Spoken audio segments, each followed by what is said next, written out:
अस्सलाम वालेकुम students, welcome back to my YouTube channel. Here is Nisha Naveed. आज हम जो टॉपिक डिस्कस करेंगे वो लिटरेरी थ्योरी का एक टॉपिक है। मार्क्सिज्म थ्योरी है जो कि कार्ल मार्क्स ने दी थी। बच्चों, मार्क्सिज्म एक्चुअली ये है कि दो क्लास के लोग जब एक सोसाइटी में रहते हैं तो उन दो क्लासेस यानी कि एक अपर क्लास और एक लोअर क्लास के दरमियान जो अनइक्वल डिस्ट्रीब्यूशन है रिसोर्सेज की, वेल्थ की, प्रॉपर्टी की, वो थ्योरी है मार्क्सिज्म। उसमें इन चीज़ों को एक्सप्लेन किया गया है। ये थ्योरी कार्ल मार्क्स ने दी थी। कार्ल मार्क्स का टाइम पीरियड नोट कर लें, 1818 से 1883। Was alive in the middle of the 19th century, यानी 19th सेंचुरी के मिडल में वो जिंदा थे। उन्होंने अपनी आंखों से जो चीजें देखी हैं वो लिखी हैं इस थ्योरी में। And it's important to realise that his theories stem from analysis of European society 150 years ago. आज से 150 साल पहले यूरोपियन सोसाइटी को हम एनालाइज कर सकते हैं उनकी इस थ्योरी से। Karl Marx traveled through Europe during the mid and later half of the 19th century where he saw much poverty and inequality. 1850 से 1900 के दरमियान जो टाइम पीरियड था वो कार्ल मार्क्स ने यूरोप में गुजारा। तो उन्होंने वहां पे देखा कि वहां पे कितनी गुर्बत और नाइंसाफी है। The more he traveled, the more he explained what he saw through unequal access to resources and ownership of property, wealth. Upper class और लोअर क्लास के दरमियान अनइक्वल डिस्ट्रीब्यूशन है, अनइक्वल एक्सेस है रिसोर्सेज की, प्रॉपर्टी की और wealth की। He argued that the working class proletariat in Britain and elsewhere was being exploited by the ruling class. कि जो वर्किंग क्लास के लोग हैं वो हमेशा दब के सप्रेस्ड होकर उनके नीचे लग के काम करते हैं, किनके नीचे, रूलिंग क्लास के, अपर क्लास के लोगों के नीचे रह के। The ruling class paid the working class less wages than they deserve. उससे कम पे करते हैं जितना कि वो वर्किंग क्लास के लोग डिजर्व करते हैं, रूलिंग क्लास उससे कम पे करते हैं उन्हें। Made them work long hours in poor condition. इतनी मतलब सर्दी में, गर्मी में और इतनी बुरी हालतों में इतनी मुश्किल वो काम कर रहे होते हैं, लेकिन उसकी निस्बत उन्हें जितना वो डिजर्व करते हैं ना उससे कम पे उन्हें दी जाती है। And kept the profit from the sale of good produce. अगर उनकी सेल अच्छी हुई है तो उसका जो प्रॉफिट होता है वो खुद रख लेते हैं, लेकिन जो वर्किंग क्लास है, जो वर्क करने वाला उनका एक मजदूर है, उसको वो हमेशा लेबर को कम पे करते हैं। Thus the ruling class got richer and the working class became increasingly poor. इस तरह अमीर जो है वो ज्यादा अमीर हो जाता है और गरीब जो है वो गरीब तरह होते रहता है। And had no way of improving their prospect unless Marx argued that they all came together to overthrow the ruling class in a revolution. Equality for all in the shape of communism would replace an unequal capitalist system. Ruling class का, upper class का एक revolution आ गया, एक इनकलाब आ गया हमारी जिंदगी में कि हर कोई उन्हीं की डिजायर करता है, उन्हीं की तरह सोचना और वही लाइफस्टाइल को पसंद करता है और अपनी जो सिचुएशन है अपने प्रेजेंट पे नाखुश है। वो कहते हैं कि अगर ये सारे यानी कि अपर क्लास और मिडिल क्लास मिलके इस चीज़ को कम करने की कोशिश करें तो कर सकते हैं, लेकिन हम उस चीज़ की तरफ आते नहीं, हम तो मजीद की डिज़ायर करते हैं। इक्वालिटी जो है यानी लोअर क्लास और अपर क्लास अगर दोनों को इक्वल राइट्स है, इक्वल बेनिफिट या इक्वल वेजेस, इक्वल वेल्थ मिलेगी तो ये कैपिटलिस्ट सिस्टम जो है ये कम कर सकते हैं। नेक्स्ट आ जाते हैं की आइडियाज। 6 की आइडियाज थे जो कार्ल मार्क्स ने दिए थे। Capitalist society is divided into 2 classes. 2 classes में कैपिटलिस्ट सोसाइटी डिवाइडेड है। कौन सी 2 classes? Upper class and lower class. The bourgeois exploit the proletariat यानी कि जो अपर क्लास हैं वो सप्रेस्ड करते हैं, प्रेस्ड करते हैं या रूल करते हैं वर्किंग क्लास पे। Those with economic power control other social institution. जिनके पास पैसा है, प्रॉपर्टी है, इकोनॉमिक पावर है, वो बाकी सोशल इंस्टीट्यूशंस को भी कंट्रोल कर लेते हैं। उनकी पावर हर कहीं चलती है। आइडियोलॉजिकल कंट्रोल, आइडिया एक नजरिया है, एक सोच है जिसमें हर इंसान, एक चाहे अपर क्लास का चाहे लोअर का क्लास का, उनके अंदर एक आइडिया है मोर से मोर का, यानी वो ज्यादा डिजायर करते हैं अपर क्लास की डिजायर का। फाल्स कॉन्शियसनेस, हम फाल्स कॉन्शियसनेस में पड़े हुए हैं। वो फाल्स कॉन्शियसनेस ये है, अपर क्लास की डिजायर करना हमारे लिए एक फाल्स कॉन्शियसनेस है, लेकिन हम इस चीज को एक्सेप्ट नहीं करते। Revolution and communism, society create कर लिया हमने जिसमें हर किसी को ना रिच होने की डिजायर है। Capitalist society is divided into 2 classes. The bourgeoisie or the capitalist class are those one who own and control the wealth of a country. जो कंट्री का पैसा और कंट्री को कंट्रोल करते हैं, वेल्थ को, वो क्या है? अपर क्लास, कैपिटलिस्ट क्लास और bourgeoisie. These control the productive forces in society, what Marx called the economic base, which basically consists of land, factories and machines that could be used to produce goods that could then be sold for a profit. ये जो upper class के लोग होते हैं इनके पास क्या होती हैं? जमीनें होती हैं, लैंड, फैक्ट्रीज होती हैं, मशीनरी होती है इनके पास। खुद तो ये काम नहीं ना करते, उस पर काम कौन करता है? लोअर क्लास लोग काम करते हैं ना। इनके पास सिर्फ प्रॉपर्टी होती है, लेकिन उस पर जो वर्क करने वाले, उस पर जो हार्ड वर्क करने वाले लोग होते हैं वो वर्किंग क्लास ही होते हैं। और वो जो मशीनरी है, जो प्रॉफिट है, उससे ये सिर्फ उन्हें महंगे दामों बेच के सिर्फ मुनाफा ही कमाते हैं। The majority or the masses, or what Marx called the proletariat, can only gain a living by selling their labor power to the bourgeoisie of a price. उसने कहा कि मेजोरिटी यानी मेजर यानी ज्यादा अक्सरियत किन लोगों की है? लोअर क्लास लोगों की अक्सरियत है, जो कि एक दिन की अपनी जो उनकी मजदूरी है या एक दिन की जो उनकी वेजेस हैं, उन्हें वो उनके बदले में उनका एक दिन का भी गुजारा बड़ी मुश्किल से होता है। नेक्स्ट है the bourgeoisie increase their wealth by exploiting the proletariat, कि कैसे जो है वो अपर क्लास के लोग वो लोअर क्लास को इस्तेमाल करते हुए अपनी प्रॉपर्टी को, अपनी वेल्थ को इंक्रीज करते हैं। Marx argued that the bourgeoisie maintain and increase their wealth through exploiting the working class. Working class लोगों से काम लेके अपर क्लास के जो लोग हैं वो अपनी वेल्थ इंक्रीज करते हैं। The relationship between these 2 classes is exploiting because the amount of money the capitalist pays his workers, this wage is always below the current selling और market price of whatever they have produce. जो भी चीज उसने produce की है वो कितनी महंगी बिकी है, ये चीज़ मैटर नहीं करती। वो कहते हैं उसकी तनख्वाह या उस वर्कर की वेज भी उतनी होनी चाहिए जितनी, अगर आपने कोई चीज़ ज़्यादा बेची है तो आप अपने वर्कर्स को प्रॉफिट या अपने वर्कर्स को पे भी इस हिसाब से ज़्यादा करें। लेकिन नहीं, वो जो है वो पे उन्हें कम करते हैं। अगर चीज़ महंगी बिकती है तो उसका प्रॉफिट जो है वो ओनर खुद रख लेता है। The difference between the two is called surplus values. For example, owner की कंपनी है जिसमें से उसने मंथली 10 लाख कमाया है, ठीक है, उसमें से 5 लाख उसके सारे जो मतलब आप एक्सपेंसेस वगैरह निकाल दें या उसके जो वर्कर्स हैं उनकी सारी वेजेस निकाल दें, बाकी जो ऊपर का 5 लाख है वो उसका क्या है, प्रॉफिट है। अब उसका खर्चा, उसके एक्सपेंसेस या उसने जो पैसे अपने वर्किंग क्लास लोगों को या अपने उस काम पे जितने लगाए हैं वो 5 है, लेकिन उसने जो कमाए हैं वो 10 है। अब इनके दरमियान 5 और 10 के दरमियान जो बाकी 5 का डिफरेंस है वो आपके पास सरप्लस वैल्यू है। Marks thus says that the capitalist extract surplus value from the worker। हालांकि वो वर्कर से काम लेके वो ज्यादा मुनाफा जो होता है वो कमाता है। Because of this extraction of surplus value, the capitalist class is only able to maintain and increase their wealth at the expense of the proletariat. To Marx, profit is basically the accumulated exploitation of worker in capitalist society. अगर किसी owner को किसी काम में profit हो भी रहा है तो किसकी वजह से हो रहा है, उन वर्कर की वजह से हो रहा है ना, जो वर्कर्स उसके लिए काम करते हैं दिन रात, लेकिन वो उन्हें प्रॉफिट नहीं दे रहा, प्रॉफिट वो खुद रख रहा है, उन्हें कम वेजेस दे रहा है। एक ये कैपिटलिस्ट सोसाइटी का एक ऐसा निजाम बन गया है कि जो बंदा कोई बिल्कुल भी मेहनत नहीं करता, सिर्फ उसका उस चीज पे पैसा एक दफा लगा होता है और उसके बाद सारी जिंदगी उसने उससे प्रॉफिट ही कमाना होता है। लेकिन एक जो वर्किंग क्लास होता है वो सारी जिंदगी उस चीज पे लगा देता है, अपनी सारी उम्र डेली, और उस पर इतनी मेहनत भी करता है लेकिन फिर भी उसे इस हिसाब से वेजेस नहीं मिलती। इस तरह जो रिच लोग होते हैं वो become more richer and the poor become more poorer. Marx thus argues that at root, capitalism is an unjust system because those that actually do the work are not fairly rewarded for the work and they do, and the interest of the capitalist class are in conflict with the interest of the working class। वो कहते हैं इस तरह जो है ये capitalism जो का एक सिस्टम है वो अनजस्ट है, नाइंसाफी होती है। जितना वो काम करते हैं उसी तरह उस हिसाब से उन्हें फेयरली रिवार्डेड नहीं किया जाता। इसी तरह जो अपर क्लास और लोअर क्लास के लोग होते हैं इनके इंटरेस्ट एक दूसरे से काफी डिफरेंट होते हैं। Those who have economic power control all other institution in society. Marks argued that those who control the economic base also control the superstructure, that is those who have wealth or economic power also have political power and control over the rest of society। एक अमीर बंदा है जिसके पास पैसा है, ठीक है, उसका तो हर चीज पे जोर चलता है। कोई काम आपका नहीं हो रहा तो हम कहते हैं ना कि जी फलां की जान पहचान बहुत है, उससे जाके कहें। यानी अगर एक बंदा उसने एक चीज पे अपना नाम कमा लिया, बस उसका अब नाम चलता है, मतलब उसकी नाम की अब पावर चलती है। कोई काम करवाना हो, आप फलां का नाम ले लें, अब मतलब उसका अगर इकोनॉमिक पावर है तो उसके पास बाकी पॉलिटिकल पावर्स भी उसे मिल जाती हैं उसकी वेल्थ की वजह से। जैसे the economic base, the mode of production, ठीक है, मैशियत जो है वो मोड ऑफ प्रोडक्शन है आपका, consist of the forces of production, यानी tool, machinery, raw material which people use to produce good and services, ठीक है, ये खाम माल जो होता है ये सारा इस्तेमाल किया जाता है गुड्स एंड सर्विसेज बनाने के लिए। And the relationship of production, social relation between people involve in the production of good and services, together these make up the mode of production. आप कोई फैक्ट्री कोई चीज़ तैयार कर रही है, जाहिर है उस चीज़ का ओनर तो नहीं वो चीज़ तैयार कर रहा है, वहाँ के वर्कर्स काम कर रहे हैं। अगर वो वर्कर्स अच्छी चीज़ बनाते हैं और वो अच्छी चीज़ आगे सेल होती है तो नाम किसका बनता है, वर्कर का थोड़ी बनता है, नाम किसका बनता है, फैक्ट्री का या फैक्ट्री के ओनर का नाम बनता है। इसी तरह फैक्ट्री के ओनर के जो है वो रिलेशनशिप्स का अच्छे क्रिएट होते हैं बाकी अदर फैक्ट्रीज के साथ, अदर लोगों के साथ। इस तरह इकोनॉमिक जो है वो इकोनॉमिक बेस बनती है आपकी। सेकंड है the super structure all other institutions, ठीक है, the legal system, the mess media, family, education, etc. These are then used to bring about ideological control and ultimately false consciousness। हम अपना legal system देख लें तो किसकी बात सुनी जाती है, एक अमीर बंदा जाके कोई बात कहेगा उसकी बात पहले सुनी जाएगी, गरीब बंदा अगर सारा दिन भी उसकी चौखट पे बैठा रहे तो उसकी बात नहीं सुनी जाती। मैस मीडिया, हमारा मीडिया हमें आजकल क्या दिखा रहा है, अपर क्लास की डिजाइन दिखा रहा है ना। फैमिली क्या है, आप अपनी फैमिली में देखें एज अ चिल्ड्रन, आपको आपकी फैमिली वाले किस तरह ट्रीट करते हैं। Your family treat you according to your father's income. हमारी सोसाइटी में ये चीज़ बड़ी मैटर करती है कि इसके बाप की इनकम कैसी है। अगर आपके अमीर है ना तो आपके रिश्तेदार भी आपको बड़े चापलूसियाँ करेंगे, और मतलब अगर आपके फादर की इनकम लो है, उनकी डेली वेजेस है, तो आपके रिश्तेदार भी आपको बस तंज ही कर सकते हैं, तानी मार सकते हैं, वो कोई अच्छी बात तो आपसे कर नहीं सकते। फिर आ जाता है एजुकेशन। एजुकेशन हमारी क्या है, पहले एजुकेशन दी जाती थी ताकि उसकी अच्छी तरबियत हो, उसे पता चले सही और गलत के दरमियान फ़र्क पता चले।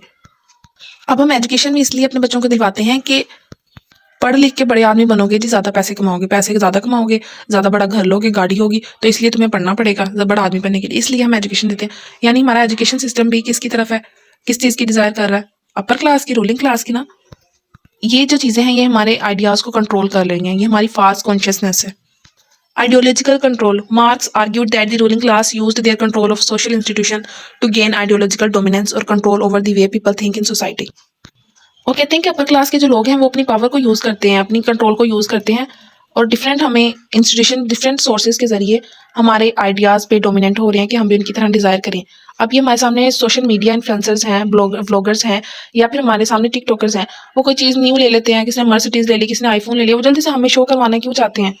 हमारे जब हम उनके आईफोन देखते हैं तो हमारे दिल में क्यों डिज़ायर पैदा होती है आईफोन की। मतलब वो कंट्रोल कर रहे हैं हमारे आइडियाज पे, हमारे माइंड को कंट्रोल कर रहे हैं कि हम भी उनकी तरह सोचें, उनकी तरह डिजायर करें। Marx argued that the ideas of the ruling class were presented as common sense and natural and thus unequal exploitative relationship were accepted by the proletariat as the norms. और हमने उस चीज को नॉर्मल समझ लिया है। Norms का मतलब हमने उस सोसाइटी ने उसको एक्सेप्ट कर लिया, उसको अपना कल्चर बना लिया है। उस चीज को जो वो शोखियां मारते हैं, ठीक है, हमने उस चीज को गलत कहने की बजाय उस चीज की डिजायर करना शुरू कर दी। ये हमारी फाल्स कॉन्शियसनेस है, ये हमारा आइडियोलॉजिकल कंट्रोल है, ये हमारा नॉर्म्स, ये हमारा कल्चर बन चुका है और हम इस चीज को गलत नहीं कह रहे, हमने इस चीज को एक्सेप्ट कर लिया है। फिर वही बात है कि the result of the above is false class consciousness. Class consciousness हो गए हैं कि जी हमने तो मिडिल क्लास से उठ के या लोअर क्लास से उठ के सीधा हायर क्लास में जाना है। अब the end result of ideological control is false consciousness where the masses और proletariat are deluded into thinking that everything is fine and that the appealing in which they live and work are inevitable. This delusion is known as false consciousness. In Marxist term, the masses suffer from false consciousness and fail to realize their common interest against their exploiters. Words difference हो सकते हैं लेकिन बात वही है कि society में हर इंसान जो है वो रिच होने की डिजायर करता है और वो रिच होने के लिए कुछ भी कर सकता है, इसलिए वो गलत हरबे भी इस्तेमाल कर सकता है। ठीक है, हम कहते हैं कि अगर हम अमीर होंगे तो हमें हर चीज मिल जाएगी, हमारी एक फॉल्स कॉन्शियसनेस है। नेक्स्ट है कोमोडिटी फेटिशिज्म। फेटिशिज्म का मतलब होता है ऑब्जेक्ट समझना, काम की चीज काम लिया और निकाल के फेंक दी। A fetish is an object of desire, worship or obsessive concern. Capitalism is very good at producing things. जो कैपिटलिज्म के लोग हैं, कैपिटलिस्ट लोग हैं, वो अच्छी चीजें प्रोड्यूस करते हैं। In capitalist society people start to obsess about material objects and money which is necessary to purchase these objects. वो कहते हैं कि कैपिटलिस्ट सोसाइटी में जो है वो एक माइंड में भूत सवार है कि जिसके पास पैसा होगा वो हर चीज परचेज कर लेगा। ठीक है, मटेरियल ऑब्जेक्ट्स जितने भी ऑब्जेक्ट्स हैं जो हमारे जो डिजायर बन चुके हैं, जैसे अच्छे ड्रेसेस, अच्छे जूते, अच्छा मोबाइल फोन, अच्छा लैपटॉप, ये अच्छी गाड़ी, ये सारी जो चीजें हैं ये एक मटेरियलिस्टिक और मटेरियल ऑब्जेक्ट्स हैं और ये सिर्फ हम पैसे से हासिल कर सकते हैं, इसलिए everyone desired for money. Material objects and money are worshipped in capitalist society. Capitalist society में दो ही चीजों को पूजा जाता है, एक मटेरियल ऑब्जेक्ट्स को, चीजों को, वहां पे लोगों की कदर नहीं होती, चीजों की कदर होती है, एंड मनी और पैसे की कदर है। Some people even need material objects to construct identities.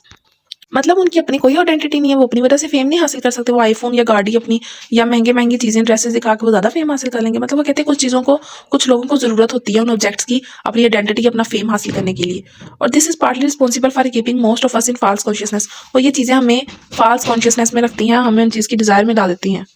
Revolution and communism. As far as Marx was concerned, he had realized the truth. Capitalism was unjust, but people just had not realized it. He believed that political action was necessary to wake up the proletariat and bring them the revolutionary class consciousness. वो कहते हैं कोई ऐसा political action हो जिससे जो है lower class लोगों को ये बात रियलाइज करवाई जाए कि वो जिस false consciousness में पड़े हुए हैं, that is not right. Eventually, following a revolution, private property would be abolished, and with it, the profit motive and the desire to exploit. In the communist society, people would be more equal, have great freedom, and be happier. वो कहते हैं कि revolution है, एक इनकलाब है किस चीज का, कि अपनी प्रॉपर्टी बनाओ, प्राइवेट प्रॉपर्टी, उसको एबोलिश करो, उससे प्रॉफिट बनाओ, पैसा कमाओ और अपनी डिजायर्स को पूरा करो। जबकि दूसरी साइड कम्युनिस्ट सोसाइटी में वो कहते हैं कि पीपल को इक्वल राइट है, लोगों को बराबर समझा जाता है, ना कि उनके पैसों की वजह से, उनकी क्लासेस की वजह से उन्हें जज किया जाता है, और उन्हें इक्वल राइट है कि वो आज़ादी से जैसे चाहें अपनी जिंदगी खुशी से गुजारे, अपने प्रेजेंट से बस खुश रहें। Next है criticism of traditional Marxism. Clearly, Marx's prediction about capitalism ending and the inevitable success of communism have been proved wrong with the collapse of communism. Karl Marx की थ्योरी पे क्रिटिसिज्म किया गया था कि कम्युनिज्म जो है वो आ गई है, अब आज का जो एरा है उसमें अब कम्युनिज्म आ गई है और जो कैपिटलिस्ट सिस्टम था वो खत्म हो गया। इस हिसाब से जो वो थ्योरी को उन्होंने प्रूव किया है रॉन्ग। सेकंड पे है capitalism has changed a lot since marks day. ठीक है, जो मार्क्स मतलब कार्ल मार्क्स ने अपने टाइम पीरियड में देखा था, वो कहते हैं अब सोसाइटी चेंज हो गया and it appears to work for more people, it is less exploitative, so maybe this explains why it still continue to this day. तो कहते हैं कि अगर वो चीज अब खत्म हो गई, कैपिटलिस्ट सिस्टम अब नहीं, अब कम्युनिज्म सिस्टम है, तो इस चीज को आगे कार्ल मार्क्स की थ्योरी वो कहते हैं कि स्टिल कंटिन्यू रहनी चाहिए या नहीं रहनी चाहिए। ठीक है, ये दो क्रिटिसिज्म थे इसके। नेक्स्ट है evidence that Marxism is still relevant today. वो कौन से ऐसे दलाइल हैं जिससे आप प्रूव कर सकते हैं कि मार्क्सिज्म जो थ्योरी है वो स्टिल एग्जिस्ट करती है हमारी टाइम पीरियड में, हमारे आज में। Contemporary Marxist sociologist argues that Marxism is still relevant in many ways. For example, वो कहते हैं कि काफी ऐसे तरीके हैं जिससे मार्क्सिज्म वो हमारी सोसाइटी में स्टिल एग्जिस्ट करती है। फर्स्ट है इन द फैमिली। फैमिली में parents wants a perfect family and they compete with one another for the best house, best car, holiday and the best dress, most successful children etc. जो वालिदैन है वो compare करते हैं अपने बच्चों को वालिदैन भाई जो है वो दूसरे भाई से कंपेयर करता है कि मेरा घर दूसरे से ज़्यादा अच्छा हो, मेरी कार दूसरे से ज़्यादा बड़ी हो, हमारी अच्छी हॉलीडेज़ हो, हमारे कपड़े जो है हमारे बच्चों के, हमारी फैमिली के वो दूसरों से ज़्यादा अच्छे हों, हमारे बच्चे ज़्यादा पढ़े लिखे हो, ज़्यादा सक्सेसफुल हों दूसरों से। This is encouraged through advertising and TV programme. TV programme drama जो देखते हैं उसमें हमेशा एक आपको अपर क्लास की फैमिली लाजमी दिखाई जाएगी, आपको लोअर क्लास दिखाया जाए या ना। सारी जो भी ये टीवी प्रोग्राम्स होते हैं इनमें सोसाइटी अपर क्लास ही दिखाई जाती है, हालांकि हमारी मेजोरिटी जो है वो लोअर क्लास से बिलोंग करती है। तो टीवी प्रोग्राम्स वालों को भी चाहिए कि वो लोअर क्लास वाली फैमिलीज को या जो हमारी आज की सोसाइटी है उसको प्रेजेंट करें, लेकिन उन्होंने लाजमी एक ऐसा घर दिखाया होता है जो हमारे दूर दूर रिश्तेदारों में किसी का नहीं है। Significant sums of money are spent in pursuit of the perfect family. और कहते हैं बहुत सारा पैसा जो होता है वो अपनी फैमिली पे खर्च कर दिया जाता है इस चीज़ में कि उन्हें एक ऐसा आउटलुक दिया जाए, एक अपर क्लास आउटलुक दिया जाए। The benefit of the progress in two ways. इस चीज़ का ना जो अमीर अपर क्लास लोग होते हैं उन्हें दो तरह से फ़ायदा होता है। जो पेरेंट्स हैं जिन्होंने पहले कम आवर्स में काम करना होता है वो ज़्यादा आवर काम करते हैं ताकि वो मतलब लोअर क्लास जो है ताकि वो अपने बच्चों की अपनी नस्ल के लिए अच्छी या ज़्यादा पैसे कमा के उनका फ्यूचर अच्छा सिक्योर कर सके। Parents worker harder at work improving profit for their companies owner. Parents spend more of their salary on providing there lifestyle. इस चीज़ का जो अपर क्लास होते हैं उन्हें फायदा ऐसे होता है कि they can make more profit by selling goods and services to the parents. जब पेरेंट्स जो हैं जो हमारे लोअर क्लास लोग हैं वो जाके कंपनीज में ओनर की कंपनी में जाके ज़्यादा काम करेंगे तो जाहिर है वो अपनी मतलब कि उन्हें प्रॉफिट हो जाए, दूसरी तरफ उनका भी अपर क्लास ओनर है उसका भी प्रॉफिट कर रहे होते हैं, वो एक्स्ट्रा टाइम लगा के उसके लिए भी ज़्यादा प्रोडक्ट्स जो गुड्स एंड सर्विसेज प्रोवाइड कर रहे होते हैं। Furthermore, it make parents feel happy about family life and society generally. Though they might work 13 hours a day for an average salary, rarely seeing their family. Lastly, children grow up watching their parents behave in this manner and then replicate it as adult with their own families. वो कहते हैं जो parents हैं वो 13 घंटे काम करते हैं, एवरेज सैलरी कितनी होगी 50 से 60 हज़ार तक, ठीक है। इतनी मतलब अर्न करने के लिए 13 घंटे काम करते हैं और इसी तरह जो उनके बच्चे हैं वो भी अपने माँ बाप को ऐसे काम करते देखते हैं डेली, तो वो भी आगे अपनी फैमिलीज के साथ वही करते हैं, वो भी फिर ऐसे ही अपनी फैमिलीज को टाइम देते हैं जितना कि उनके पेरेंट्स ने उन्हें दिया होता है। सेकंड पे आ जाता है हमारा media. The mainstream media is controlled by few wealthy individuals who promote the ideas and beliefs that maintain the bourgeoisie's wealthy positions in society. जो हमारा मीडिया वो कौन कंट्रोल कर रहा है, ये हम अपने सोशल मीडिया पे किन लोगों को ज्यादा देखते हैं, मेजोरिटी के कौन है, अपर क्लास के लोग हैं ना, उन्होंने कंट्रोल किया हुआ है हमारा मीडिया, वो जो चाहते हैं हमें दिखाते हैं और हम उन्हीं की डिजायर करते हैं। This encourage people to accept belief which benefit capitalism and legitimise यानी means justify the exploitation of the proletariat worker as normal. The media justify exploitation and even make it into game shows. इसमें भी लोग social media में upper class को देखते हैं, upper class को ज़्यादा देखते हैं, जिससे उसमें भी अपर क्लास को ही फायदा होता है, उनके व्यूअर्स बढ़ते हैं, उन्हें इसकी चीज़ की पेमेंट मिलती है, सैलरी मिलती है, अमाउंट मिलती है, वो किसकी वजह से मिलती है, लोअर क्लास के लोगों की वजह से। अगर वो भी ना देखे तो उन्हें पे कैसे मिले। और अदर जो गेम शोज हैं उनमें भी ये सिर्फ जो है वो लालच के लिए लोगों को बुलाया जाता है, कोई वैसे सिर्फ देखने जाता है, इसी लालच से जाते हैं ना कि काश हमारी पारी आ जाए, हमें भी वहां से कुछ मिल जाए। थर्ड एंड लास्ट हमारे पास है education. Encourage people to accept hierarchy and to be obedient. Hierarchy मतलब step wise, sequence wise. This is good for capitalism as it create student who will later become good workers.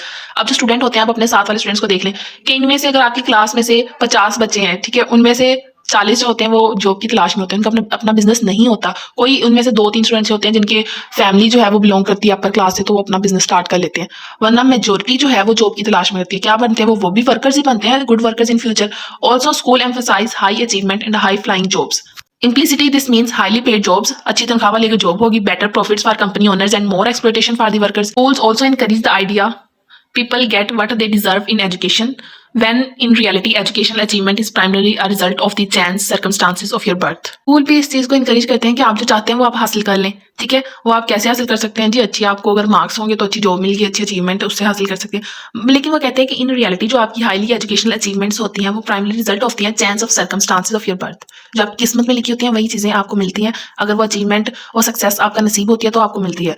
Who your parents are. Sometimes किसी की कोई position नहीं भी बन रही होती फिर भी उसे दे दी जाती है, किस चीज़ के, क्यों दे दी जाती है, पैसे की वजह से ना। और समटाइम्स किसी की कोई पोजीशन बन रही होती है उसे फिर भी नहीं मिलती, क्यों नहीं मिलती, क्योंकि उसके पास पैसा नहीं होता उस केस को लड़ने का कि ये पोजीशन मेरी बनती थी लेकिन मुझे नहीं दी गई, या मेरा नाम इस लिस्ट में आया था अब नहीं, अब निकाल दिया गया। उस मतलब एक आम बंदा जो है, एक कॉमन मैन जो है, एक लोअर क्लास इंसान जो है, उसको उस चीज़ में सफ़र करना पड़ता है, उस चीज़ को बर्दाश्त करना पड़ता है। इसीलिए तो कहते हैं कि अपर क्लास होते हैं वो मुंह में सोने का चम्मच लेके पैदा होते हैं, उन्हें हर चीज़ बैठे बिठाए मिल जाती है, उन्हें स्ट्रगल नहीं करनी पड़ती जितनी स्ट्रगल एक कॉमन मैन करता है, जितनी स्ट्रगल एक लोअर क्लास इंसान करता है। और यहाँ पे हमारी वीडियो खत्म होती है, मार्क्सिज्म थ्योरी खत्म होती है।